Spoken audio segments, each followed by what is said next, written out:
بسم اللہ والصلاۃ والسلام علی رسول اللہ. آپ کی سسٹر ہے بانجے کا کاروبار اچھا نہیں ہے، یعنی حرام پر مشتمل ہے.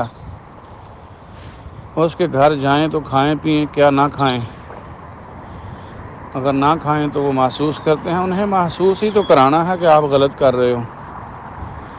یہ بھی محسوس کرانا ہے کہ ہمیں آپ سے نفرت نہیں ہے، آپ کے اس عمل سے نفرت ہے. بالکل اس کو محسوس کروانا چاہیے. اگر وہ حرام آپ نہ کھائیں تو وہ محسوس کرتے ہیں، تو وہ حرام کھا رہے ہیں تو آپ کو بھی محسوس کرنا چاہیے جیسا کہ آپ کر رہے ہیں.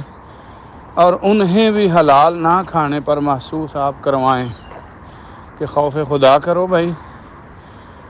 تو بالکل آپ کو محسوس کروانا چاہیے.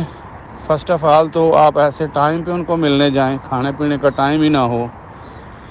نمبر 2، ان کو بس باتوں میں، پیار محبت کی باتوں میں الجھائیں کہ بہنا سناؤ کیسی ہو، ٹھیک ہو.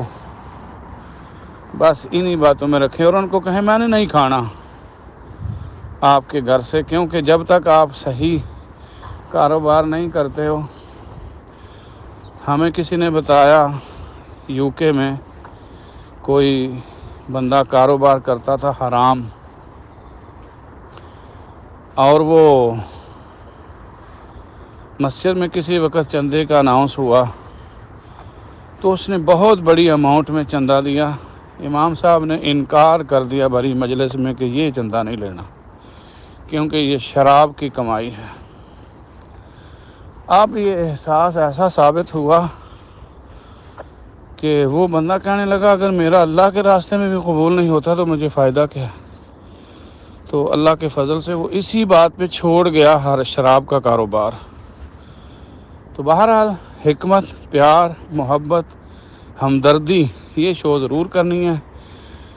اس کے حرام کے کاروبار پہ اس کو بے عزت نہیں کرنا، پیار کا اظہار کرنا ہے، محبت کرنی ہے، صحیح بات خوبصورت طریقے سے اس کو بتانی ہے.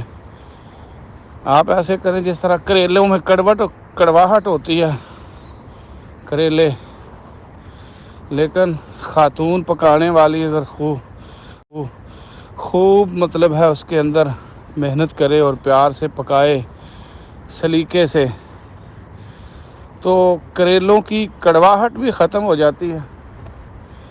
تو اگر آپ اچھے خوبصورت طریقے سے سچی بات ان کو سمجھائیں گے ڈنڈا مارے بغیر، تو انشاءاللہ ان کو سمجھ آئے گی.